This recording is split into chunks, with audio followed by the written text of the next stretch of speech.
Hola, mi nombre es Marcela Robert y con mi grupo hablaremos sobre la púrpura trombocitopénica inmune primaria. La púrpura trombocitopénica inmune primaria es un síndrome autoinmune que involucra la destrucción de plaquetas mediada por anticuerpos y linfocitos autorreactivos, lo que puede predisponer a sangrados. En este caso se clasifica como primaria ya que no existe ninguna enfermedad que justifique la disminución de las plaquetas. Se estima que tiene una incidencia de 2 a 5 por cada 100.000 personas en la población general. Afecta más a mujeres con un promedio de 4,4 casos cada 100.000 habitantes por año, en comparación con hombres que tienen un promedio de 3,4. Y es uno de los síndromes hematológicos más comunes en niños y adolescentes. Esta patología tiene síntomas y signos muy variables, pero el de mayor preocupación es el aumento de riesgo de hemorragias, las cuales pueden ser leves o severas. Suele presentarse como lesiones púrpuricas, como púrpuras, equimosis, petequias, las cuales suelen acompañarse de hemorragias de las mucosas, como gingivorragia, epistaxis, incluso puede presentarse con hematuria. La púrpura trombocitopénica inmune primaria es de diagnóstico clínico y por exclusión, por lo que una anamnesis exhaustiva y un examen físico completo son de vital importancia para descartar otras causas de trombocitopenia. Existen estudios básicos que se pueden realizar ante la sospecha de esta patología, los cuales incluyen hemograma, frotis sanguíneos, COMS directo y pruebas de coagulación, pero son 4 los criterios diagnósticos más utilizados. La trombocitopenia, que debe tener plaquetas inferior a 100.000 por microlitro, también el recuento del resto de las líneas celulares tiene que estar normal y el número de megacariocitos en médula ósea tiene que estar normal o aumentado. Esto debe acompañarse de la ausencia de enfermedades infecciosas de base y la ausencia de patología sistémica de base. Respecto de los aspectos inmunológicos e inmunopatológicos, se han encontrado factores asociados a la etiología de esta enfermedad, como la susceptibilidad genética, ya que estudios han identificado polimorfismos genéticos en genes como C16, Fc gamma R2A y Fc gamma R3A que pueden influir en la respuesta inmune y en el desarrollo de la enfermedad. También algunos virus como el de la varicela zoster y el citomegalovirus han sido estrechamente relacionados a la aparición de esta. Por otro lado, las vacunas contra el sarampión, las paperas y la rubiola han sido asociadas con la púrpura trombocitopénica inmune primaria, teniendo una estimación de un caso por 40.000 dosis administradas. En cuanto a los mecanismos asociados a la progresión de la enfermedad, tenemos que la pérdida de la autotolerancia desencadena la activación de células T auxiliares, que estimulan la generación de células B productoras de anticuerpos y células T citotóxicas autorreactivas.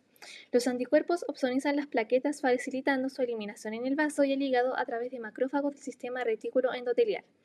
Estas mismas células, junto con las dendríticas, actúan como células presentadoras de antígenos propagando el ciclo. Por otra parte, los linfocitos T citotóxicos autorreactivos pueden destruir directamente las plaquetas en la sangre o el vaso y dirigirse a los megacariocitos en la médula ósea, interfiriendo así con la producción de plaquetas. Además, la disfunción de los linfocitos T reguladores y B reguladores permite la supervivencia de linfocitos B y T autorreactivos, agravando la respuesta autoinmune. Los anticuerpos además no solo promueven la destrucción plaquetaria, sino que también afectan la proliferación y diferenciación de los megacarocitos en la médula ósea, alterando la formación de las proplaquetas. Además, los megacariocitos pueden expresar antígenos como CD61 activando una respuesta inmune mediada por linfocitos de CD8, lo que resulta en la reducción adicional de la producción plaquetaria, haciendo así que la enfermedad sea un trastorno tanto de destrucción de plaquetas como de la disminución de la producción de estas. La resolución de la enfermedad depende de varios mecanismos que contribuyen a la restauración de la autotolerancia y al equilibrio inmunológico. Un factor importante es la disminución de los autoanticuerpos dirigidos contra las glucoproteínas plaquetarias. Si bien no se comprende del todo cómo se reduce su producción, se ha propuesto que la terapia inmunosupresora podría desempeñar un papel en este proceso. Por otra parte, los linfocitos T reguladores tienen una función esencial en la supresión de respuestas inmunes autorreactivas, de tal forma que su deficiencia está asociada con la progresión de la enfermedad y su recuperación es crucial para la resolución de esta.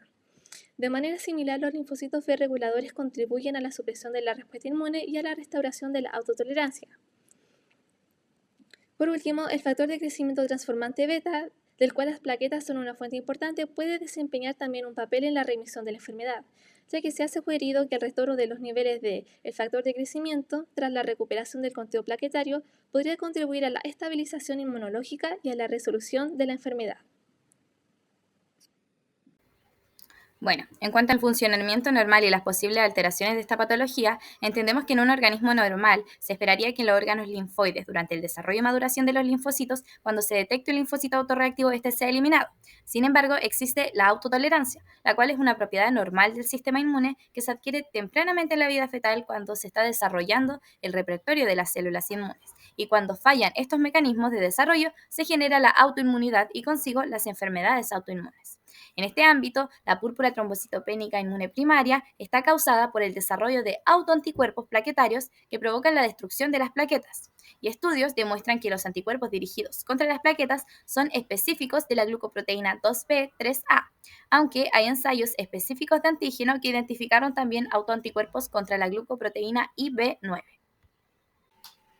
En cuanto a la producción y propagación de anticuerpos contra las glicoproteínas plaquetarias, entendemos que los autoanticuerpos dirigidos contra antígenos como las glucoproteínas 2B3A generarán que las plaquetas opsonizadas se unan a los receptores de los macrófagos y sean fagocitadas. Por otro lado, las glicoproteínas plaquetarias serán presentadas por las células presentadoras de antígenos y a medida que las células presentadoras de antígeno activadas expresen glicoproteínas plaquetarias adicionales, estas serán reconocidas por las células T.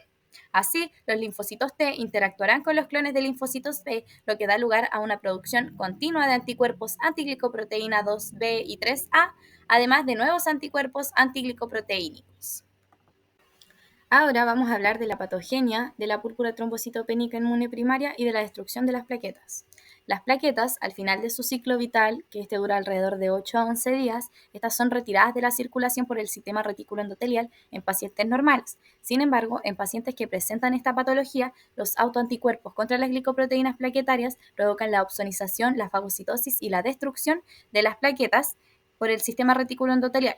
Esto ha sido demostrado en estudios donde las plaquetas opsonizadas se eliminan a través de los receptores FCI, que son expresados en los macrófagos esplénicos y los neutrófilos de la sangre periférica. Cuando este receptor FCI, un receptor superficial de baja afinidad, es expresado en los macrófagos, actúa como un antiglicoproteína 2B3A unido a una plaqueta y el complejo completo es engullido. Además de la fagocitosis en el sistema retículo endotelial, las plaquetas marcadas con anticuerpos también pueden ser un desencadenante de la destrucción mediada por complemento. Y por último, además de todo lo mencionado, se producen anticuerpos contra los megacariocitos, lo que conduce a un deterioro en la maduración y en la función de estos y que finalmente las células CD8 causen la destrucción directa de las plaquetas. Hola, soy Martín Iglesias y para continuar la presentación hablaremos sobre las medidas preventivas de esta PTI. No existen específicamente medidas para prevenir la aparición de la PTI, pero se pueden realizar ciertas acciones para minimizar riesgos y complicaciones de la enfermedad o personas que podrían tener una predisposición a ella. Por un lado tenemos la vacunación adecuada, donde se reduce el riesgo de infecciones que podrían desencadenar o exacerbar esta PTI. Se recomienda vacunaciones como por ejemplo contra neumococo, meningicoco, mantenerse también actualizados con las vacunas contra enfermedades virales como influenza y hepatitis B, los cuales podrían desencadenar la producción de autoanticuerpos contra las plaquetas. También hay que evitar medicamentos que alteren la función plaquetaria, como por ejemplo el uso de aspirina, antiinflamatorios no esteroidales como los AINES y anticoagulantes para minimizar el riesgo de sangrado. También es importante educar al paciente, ya que es importante que éste sepa los signos de alarma y adoptar medidas que puedan reducir estos riesgos previamente mencionados. También detectando los síntomas como petequias, hematomas o hemorragias persistentes para poder que el paciente esté atento a sus cuadros. También dentro de esto es importante recomendarle evitar actividades de alto impacto que puedan causar traumatismos y usar un estilo de vida saludable, incluyendo dietas balanceadas. Y el siguiente punto que vamos a hablar, que serían los controles regulares con un hematólogo y realizarse hemogramas periódicos para poder permitirse detectar recaídas tempranas y ajustar tratamientos según lo necesario. Y bueno, como mencioné al principio de esta diapositiva, no hay desencadenantes específicos para esta enfermedad, pero ciertos factores ambientales, como también sustancias e infecciones, podrían agravar la enfermedad o hacer que ésta se desarrolle mejor, más rápido. Por lo que es importante que estén atentos a estos factores de riesgo como las que ya mencionamos anteriormente. Soy Martín Iglesias y para continuar esta presentación sobre PTI hablaremos sobre las medidas terapéuticas de esta enfermedad. Por una parte tenemos los tratamientos inmunomoduladores, que tienen el objetivo de suprimir la respuesta inmune en general, lo que reduce la actividad de este sistema y minimiza la producción de autoanticuerpos y la destrucción de las plaquetas. Por una parte, tenemos el uso de corticoides como la prednisona, la cual inhibe la activación de los linfocitos T y B y disminuye la producción de estos autoanticuerpos y reduce también la fagocitosis de plaquetas. También tenemos por otra parte el uso de inmunoglobulina intravenosa, que bloquea los receptores Fc macrófagos y disminuye la destrucción de las plaquetas opsonizadas. También tenemos el uso de anticuerpos monoclonales, donde tenemos el rituximab, que se dirige contra el antígeno CD20 en linfocitos B y reduce la producción de estos autoanticuerpos. Continuando estos, tenemos las terapias dirigidas al sistema inmune, las cuales están diseñadas específicamente para intervenir en los mecanismos responsables de esta enfermedad, atacando de forma un poquito más focalizada los procesos inmunitarios que conducen a esta trombocitopenia. Por un lado tenemos la esplenectomía, donde se extirpa el vaso, así eliminando el principal sitio de destrucción de plaquetas sensibilizadas por los autoanticuerpos, y también los agentes inmunosupresores, como la ciclosporina, por ejemplo, donde se inhibe la proliferación y función de estos linfocitos T y B y disminuye la producción de los autoanticuerpos.